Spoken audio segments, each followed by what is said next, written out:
지난 시간에는 위로부터 난 지혜가 무엇인지 말씀을 드렸습니다. 화평하게 하는 자들은 화평을 심어 의의 열매를 거둔다라고 말하였죠. 그리고 화평이 가장 필요한 영역은 무엇보다도 우리들 자신과의 관계에서 부분이 화평이 제일 필요하다는 얘기를 또한 드렸었습니다. 오늘은 야고보서 4장 1절부터 10절까지 말씀을 통해 세상적인 지혜로 살아갈 때 공동체의 모습에 대해서 어떻게 되는가 한번 말씀을 나누고 싶습니다. 자, 1절 말씀 함께 읽기 원합니다. 함께 읽겠습니다. 너희 중에 싸움이 어디로부터 다툼이 어디로부터 나느냐? 너희 지체 중에서 싸우는 정욕으로부터 나는 것이 아니냐? 인터넷 기사를 보면 이런 생각이 많이 듭니다. 왜 저렇게 싸울까? 아니, 왜 이렇게 관계 가운데 싸움과 다툼이 벌어지게 되고 일어나는 걸까? 도대체 그 싸움과 그리고 그 다툼의 원인은 무엇인가요?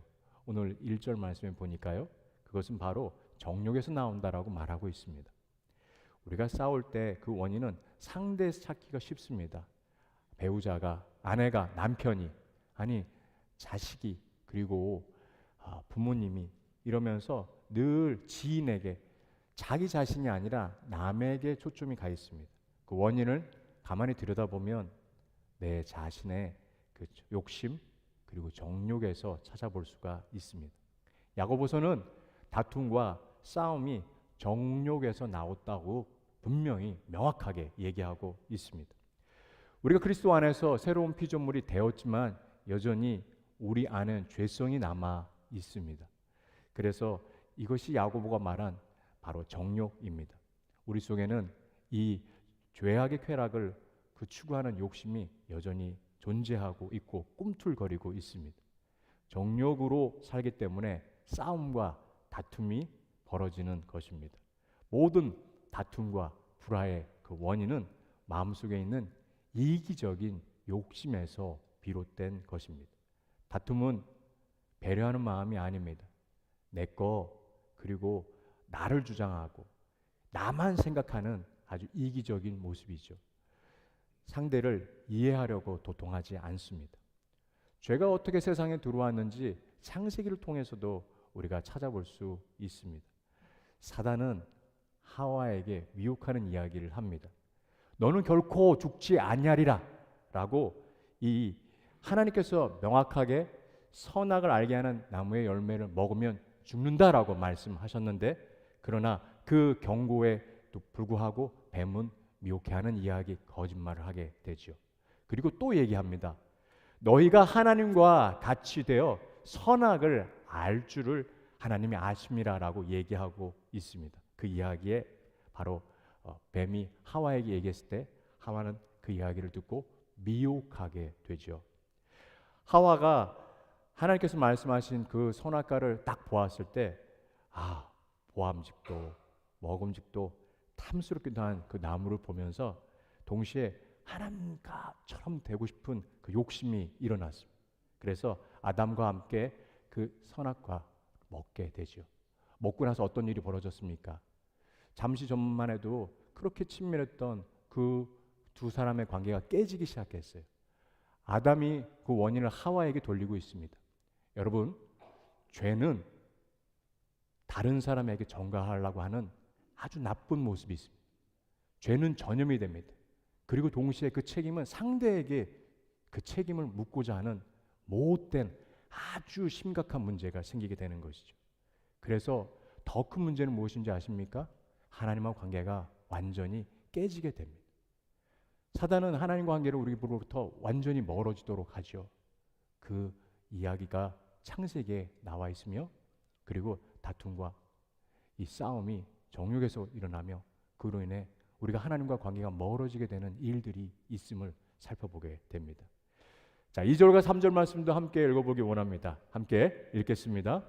너희는 욕심을 내어도 얻지 못하여 살인하며 시기하여도 능히 취하지 못함으로 다투고 싸우는도다. 너희가 얻지 못함은 구하지 아니하기 때문이요 구하여도 받지 못함은 정욕으로 쓰려고 잘못 구하기 때문이라. 우리는 본성적으로 죄악된 성향을 갖고 있습니다. 우리가 본성도로 살아가면 우리는 싸우는 것이 당연한 존재입니다. 주님의 그 은혜 가운데 나아가게 소망하고 그리고 거룩을 찾고 그런 존재가 아니에요. 우리는 본성적으로 악합니다. 여러분, 한번 어항에 가재가 있다고 상상해 보시겠습니까? 상상이 조금 안 되니까 아예 가재를 제가 보여드리겠습니다. 자, 가재입니다. 어항이 되게 조그맣니다. 저 가재가 2마리가 있습니다.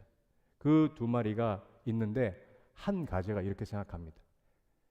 저 녀석만 없으면 내 편하게 지낼 텐데, 발 좀 뻗어볼 텐데 했을 텐데, 그 이야기를 하면서 다른 한 가재를 물어뜯고 결국엔 죽입니다. 여러분, 그래서 한 마리가 사라지니까 내가 더 편한 공간, 이 모든 게 다 내 거야 라고 하는 순간 어떤 일이 벌어진지 아세요? 그 가재가 죽음으로 인해서 어항 전체가 썩기 시작합니다. 그러니까 그 살아남은 가재조차도 죽게 만듭니다. 다툼은 공동체를 파괴합니다. 싸움이 벌어지면 전부 다 죽습니다. 죄는 공동체에 치명적인 타격을 갖게 하며 나만 사는 것이 아니라 우리 모두를 죽게 합니다. 여러분, 이처럼 우리 본성은 악하며 내버려두면 정욕에 따라 살아가는 존재가 우리들입니다. 그러나 주님 안에서 우리가 새로워질 때 우리는 그 반대의 삶을 살 수가 있습니다. 다툼과 싸움은 본성이지만 그러나 주님께로 나아가면 우리에게 화평과 그리고 사랑의 자리로 나갈 수 있는 것을 보게 됩니다. 그래서 우리는 빛 가운데 나갈 필요가 있죠. 2절 하반절에 보니까요. 자, 2절 하반절 한번 보겠습니다. 너희가 얻지 못함은 구하지 아니하기 때문이다 라고 얘기하고 있습니다. 자기만을 생각하고요. 또 우선하는 사람은 기도할 리가 있을까요? 없을까요? 없습니다. 힘으로 다툼 그리고 싸움을 일으키는 사람은 하나님에게 기도할 필요가 없기에 기도의 자리로 나가지 않습니다. 여러분, 어떤 사람이 기도의 자리로 나갑니까? 하나님께 나아가는 자들 가운데 특별히 나의 연약함과 나의 부족함, 나의 힘으로 다 될 수 없다고 하는 것을 처절하게 경험한 사람이 하나님 앞에 무릎을 꿇을 수가 있습니다. 무릎을 꿇을 때 우리가 엎드리면 뭐가 보입니까? 엎드리게 되면 등이 보이게 됩니다. 여러분, 주님께 등을 보일 수 있는 사람은 겸손한 자입니다.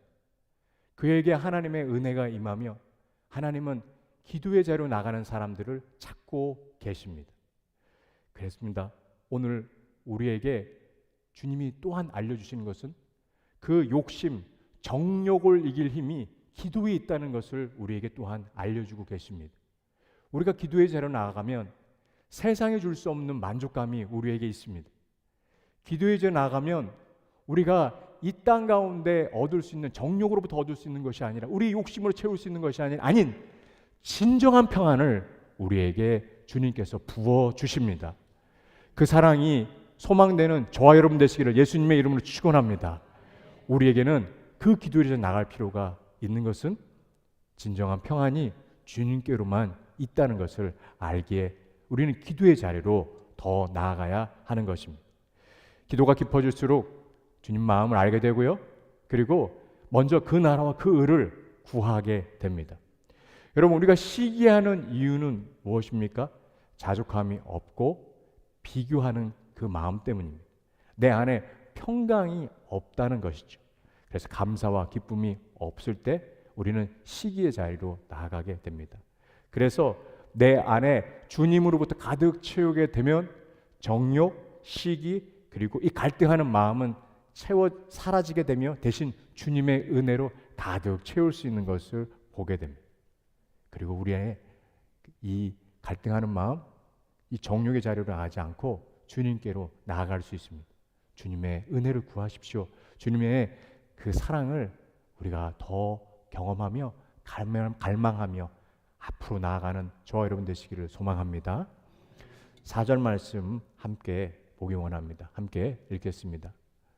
가늠한 여인들아, 세상과 벗된 것이 하나님과 원수됨을 알지 못하느냐? 그런즉 누구든지 세상과 벗이 되고자 하는 자는 스스로 하나님과 원수가 되는 것이라.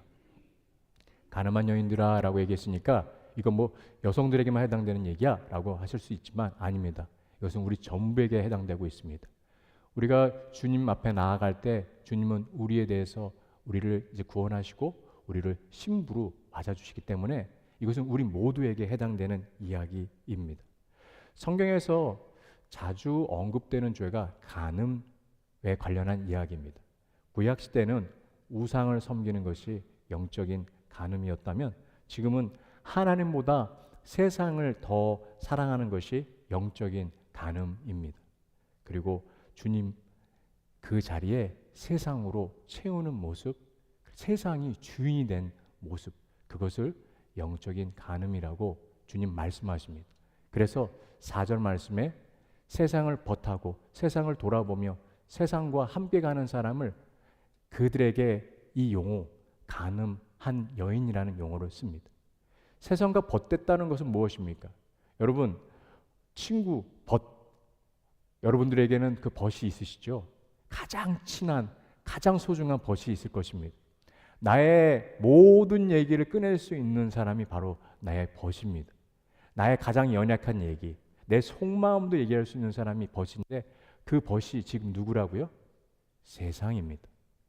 이 세상과 벗하는 것 하나님께서 너무 가슴 아파하며 그리고 이 벗되는 것을 하나님은 원수 된다라고 표현하고 있습니다.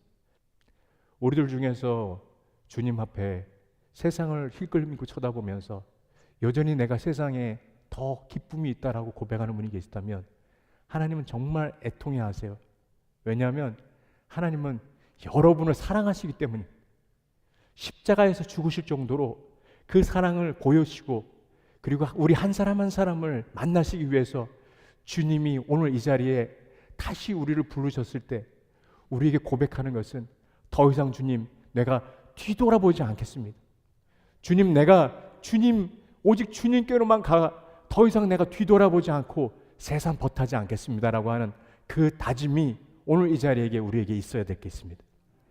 주님이 우리에게 말씀하실 때 정말로 안타까운 말씀하시고 더 이상 세상과 벗삼지 말라고 오늘 말씀하실 때 내 주님 제가 더 이상 뒤돌아보지 않겠습니다. 주님만 바라보며 나아가겠습니다라는 그 고백이 저와 여러분들에게 분명히 있어야 되겠습니다. 그것이 십자가에서 죽으신 주님께서 우리에게 요청하시는 한 가지 바람이라고 생각해요. 그 요청 위에서 십자가에서 먼저 피 흘리시고 철저하게 죄인의 자리로 가셨습니다. 우리가 십자가의 주님을 바라보면서 다시 주님을 못 박는 일이 없어야 되겠습니다. 죄의 자리로 더 이상 가지 마십시오. 그것은 주님이 원치 않으십니다. 함께 5절 말씀 함께 또한 읽기 원합니다. 너희는 하나님이 우리 속에 거하게 하신 성령이 시기하기까지 사모한다는 하신 말씀을 헛된 줄로 생각하느냐. 너희 안에 그 영을 두신 이가 그것을 시기하기까지 갈망하시느니라는 그 문맥으로 다시 한번 해석해 드릴 수 있습니다. 이 말씀 무엇입니까?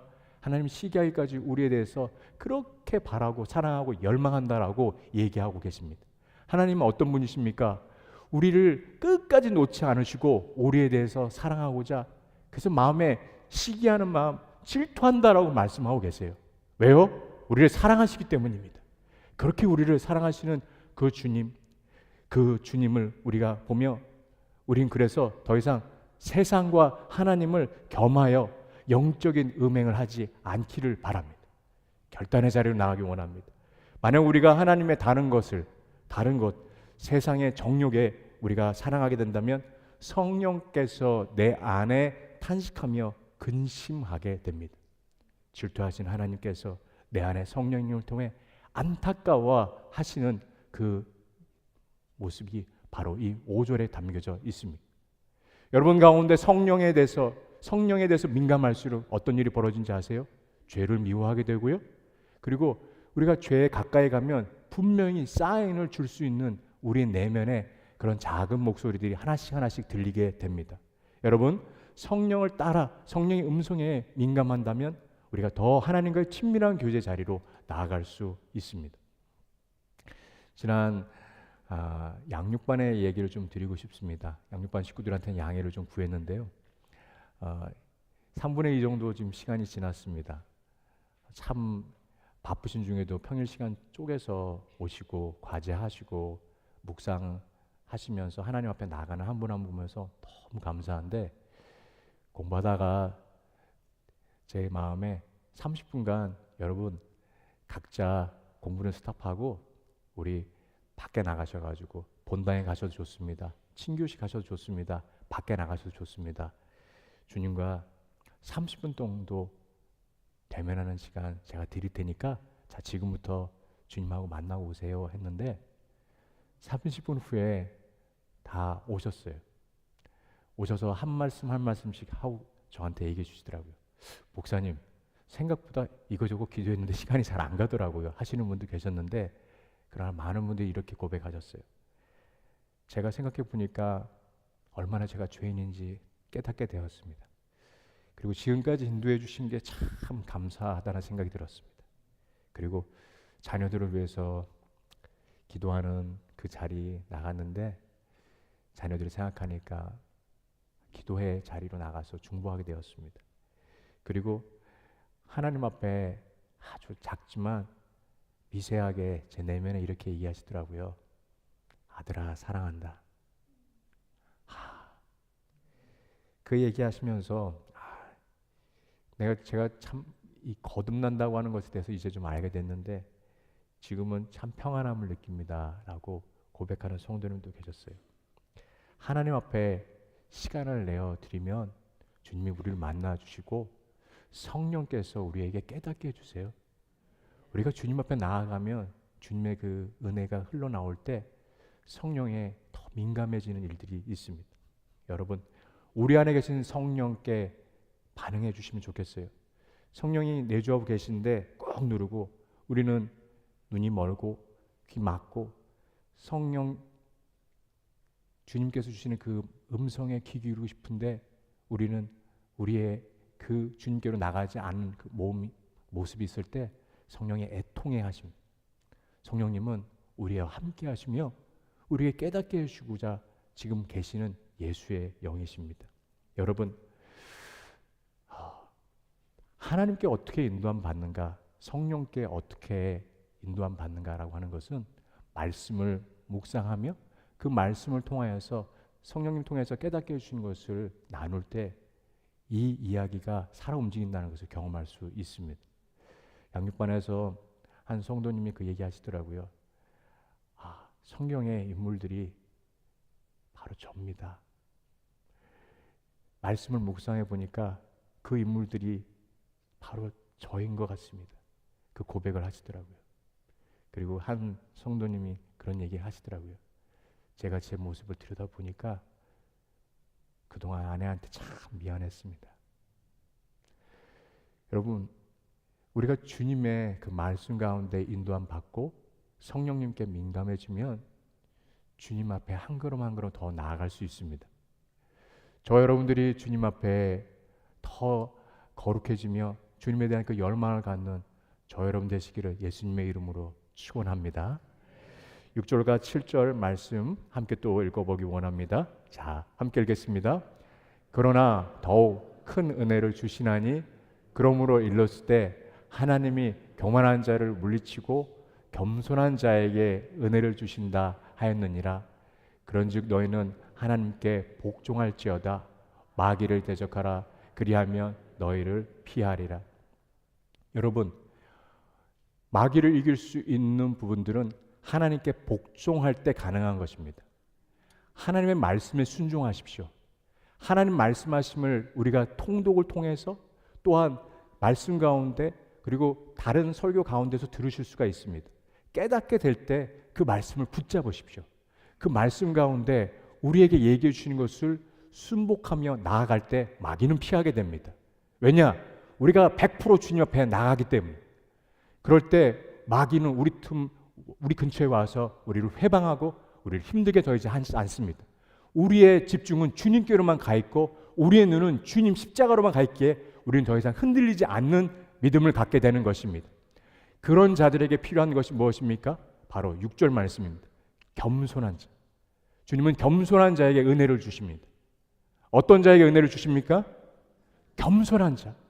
주님 말씀에 순종하고 나의 의지와 나의 계획보다는 하나님의 뜻이, 하나님의 계획이 더 크다는 것을 고백하며 하나님 앞에 나아가 주님, 저를 이끌어 주시옵소서라고 고백하는 자, 나의 모든 주권을 주님 앞에 드릴 수 있는 자가 겸손한 자입니다. 그에게 주님께서 함께 하심으로 마귀를 이길 수 있는 힘이 생기게 되는 것입니다. 아멘. 8절 말씀도 우리가 함께 읽어보기 원합니다. 함께 읽겠습니다. 하나님을 가까이 하라. 그리하면 너희를 가까이 하시리라. 죄인들아, 손을 깨끗이 하라. 두 마음을 품은 자들아, 마음을 성결하게 하라. 여러분, 세상에서 제일 추운 곳이 어딘지 아세요? 남극일까요? 북극일까요? 북극이라고 생각하시면 손 한번 들어주십시오. 자, 남극이라고 생각하시면 손 한번 들어주십시오. 예, 좋습니다. 남극이 더 춥대요. 기록을 보니까요. 여러분, 남극이 왜 이렇게 추운지 아세요? 태양과 가장 먼 거리에 있기 때문에 그렇습니다. 여러분, 우리의 마음이 왜 이렇게 냉랭한지 아세요? 하나님의 은혜의 자리로부터 너무 멀리 있기 때문입니다. 우리의 내면이 더 뜨거워지려면, 더 따뜻해지려면 어떻게 됩니까? 빛 대신 주님께로 나아가면 됩니다. 우리가 그럴 때 우리의 내면이 더 냉기가 그리고 우리 안에 더 뜨겁고 주님에 대한 그 은혜가 흘러가는 것을 보게 됩니다. 여러분, 그래서 8절 말씀에 우리한테 요청하시는 무엇입니까? 하나님을 가까이 하십시오. 하나님을 가까이 하십시오. 그것이 우리가 온기를 느낄 수 있는 핵심입니다. 다른 것이 아닙니다. 주님을 더 가까이 하며 찬양과 말씀과 기도 가운데 주님이 우리에게 더 가까이 경험될 수 있도록 우리가 한 걸음 더 주님 앞에 나가는 것입니다. 주님은 우리에게 기다리고 계세요. 은혜 주시기 위해서 문 앞에서 기다리고 계십니다. 우리의 바램을, 우리의 그 입술을 열어서 주님 앞에 고백하는 것을 듣고자 기다리고 계신데 우리가 열지 않습니다. 하나님께 더 가까이 나가십시오. 그들에게 어떤 특징이 있습니까? 8절 말씀에 마음이 성결해질 때 우리는 하나님께 더 가까이 나갈 수 있게 되는 것입니다. 거룩의 자리로 나가 거룩을 갈망할 때 우리가 하나님을 더 깊이 만날 수 있는 것입니다. 그래서 주님께서 우리에게 9절과 10절을 통하여서 또 한 방법을 알려주고 계십니다. 자, 함께 읽겠습니다. 슬퍼하며 애통하며 울지어다. 너희 웃음을 애통으로, 너희 즐거움을 근심으로 바꿀지어다. 주 앞에서 낮추라. 그리하면 주께서 너희를 높이시리라. 우리가 해야 될 일은 주님 앞에 우리 자신을 낮추는 일입니다. 우리를 낮추시면 주님이 높여주십니다. 우리가 높아지려면 주님은 낮추십니다. 주님 앞에 우리가 더 가까이 나아갈 때 일어난 일 중에 하나는 겸손의 자리로 나아갈 수 있습니다. 우리가 그래서 주님께 우리 자신을 낮추며 그리고 은혜를 구하는 모습이 되죠. 그리고 겸손한 자에게 주님은 그 은혜를 베풀어 주십니다. 주께서 우리에게 은혜를 베풀어 주실 때 주님께 더 가까이 나갈 필요가 있습니다. 여러분, 제가 마지막으로 이전에 들었던 한 예화를 드리며 이 말씀을 마치고자 합니다. 한 목사님께서 들려주셨던 그 예화가 생각났는데요. 항공 비행의 선구자인 프레드릭 헨리 페이지라는 분이 계십니다. 저렇게 생기셨어요. 영국 비행기 역사의 한 획을 그셨습니다. 그가 설계한 비행기, 그 비행기를 가지고 비행 중이었어요. 비행기 한번 보여주시겠어요? 저렇게 비행기를 영국 비행기 역사에 이분이 한 획을 그셨고, 그리고 설계한 비행기를 통하여서 전투에서 승리했던 시간이 있었습니다. 하늘로 올라간 조종사가 이상함을 느꼈습니다. 이런 소리가 들렸어요. 엔진 쪽에 쥐가 있는 거 아니야 생각이 들었어요. 만약에 엔진이 쥐가 들어가서 쥐로 인해서 갈거나 아니면 그 전선을 끊었을 때는 어떤 일이 벌어집니까? 비행기가 추락할 수 있다는 생각이 듭니다. 그때 그 비행사가 어떤 아이디어가 떠오르는지 아세요? 고도를 더 높여야 되겠다. 그 고도를 높일 때 내가 이 어려움을 이겨나갈 수 있겠구나라고 생각이 갖게 되었어요. 그래서 비행기의 고도를 높인 순간, 높이고 나서 칙칙칙칙 소리가 점점점 사그라들기 시작했어요.